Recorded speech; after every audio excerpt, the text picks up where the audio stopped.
माझं नाव श्री अल्लाट आहे। 7 तारखेला पहाटे 6 तारखेला रामनवमी होती म्हणून ट्रॉम्बे गावामध्ये पालखी होती। 7 तारखेला पहाटे चिरकोळ भांडणामुळे चिरकोळ धक्काबुक्की झाली। त्याच्यामुळे तिकडचे जे रहिवासी आहेत ट्रॉम्बे कोलीवाड्यातले त्यांनी कोयता रॉड आणि दगड अशा प्रकारे आमच्यावरती हल्ला केला। तर त्याच्यामध्ये जो मुख्य आहे तो निशांत विजय कोळी आणि देवेन कोळी या लोकांनी रॉड आणि कोयत्याचा वापर केला। मी स्वतः इंजर्ड झालो, माझा सिटी स्कॅन झाला। अजून आमचा भाऊ एक ऋषभ पाटील आता जैनमध्ये ॲडमिट आहे, त्यांना कोयता मारला आणि त्यांच्या 15 टाके आलेले आहेत। अजून एक मुलगा जो नितेश पाटील आहे तोही आमचा भाऊ आहे, त्याच्याही मार लागलेला आहे। अशा प्रकारे आमच्यावरती हल्ला झाला। किती आरोपी नेमक्या किती लोकांवरती एफआयआर झाला आहे?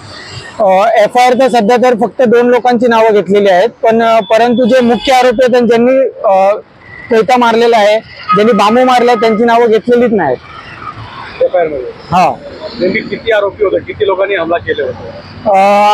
पहिला स्टार्टिंगला एक देवेन म्हणून मुलगा होता, त्यांनी तिकडे भांडणाला सुरुवात केली आणि त्याच्यानंतर त्यांनी कॉल करून मुलं बोलवली। तसे 4 ते 5 जण मोजून त्या लोकांनी आमच्यावरती हल्ला केला। मी महेंद्र लक्ष्मण पाटील, राहणार मंडाळा गाव। पालखी यावेळी मुलं तिथे पालखीला गेले असताना त्यांचा काही भांडण झगडे झाल्यानंतर माझ्या मुलाने ते कॉम्प्रोमाइज केलं, मॅडम ऋषभ महेंद्र पाटीलनी। आणि नंतर मग त्या लोकांनी एकाने त्याला बोलवलं की बाबा ये आम्ही बसू, आपण ते कॉम्प्रोमाइज करू। आणि हा माझा मुलगा एकटा गेला असताना त्या लोकांनी प्लॅनिंग करून तो देवेन कोळी यांनी प्लॅनिंग करून मुलांना बोलवून सगळ्या सर्कलमध्ये येऊन माझ्या मुलामध्ये घेतला आणि 7-8 जणांनी अटॅक केला। त्यात निशांत कोळी यांनी डायरेक्ट कोयता मारला पाठीमागून आणि त्याला कमीत कमी 11-15 टाके आहेत आणि 2 इंच खोल डीप जखम आहे। तर माझ्या मुलाने स्टेटमेंटमध्ये 6 नावं दिली होती।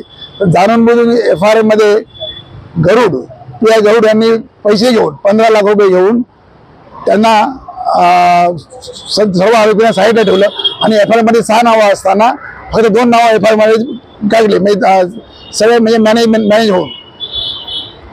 नेमकी तुम्ही कोणाकडे मागणी करणार आहे न्यायासाठी, काय करणार? नाही, मी तर गृहमंत्री, मुख्यमंत्री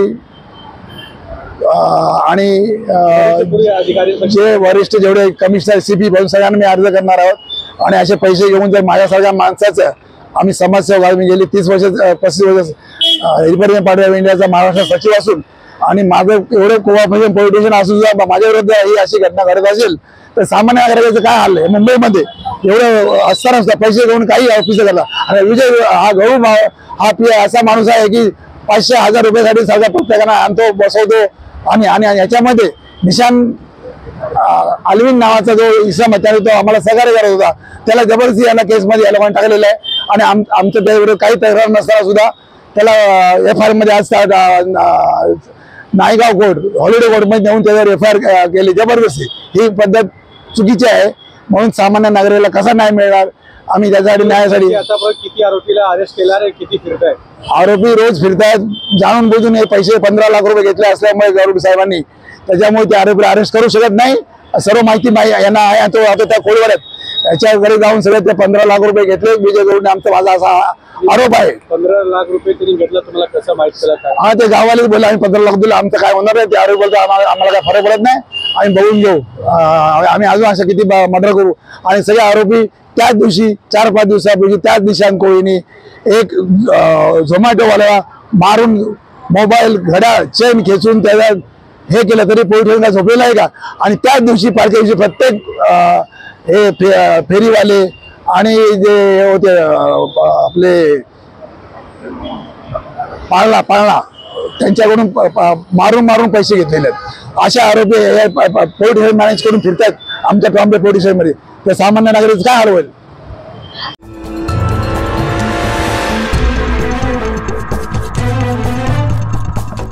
CEN न्यूज, देश प्रदेश की ताजा तरीन खबरों के लिए CEN न्यूज को सब्सक्राइब करें और रहें पल पल की खबर से हर पल बाखबर।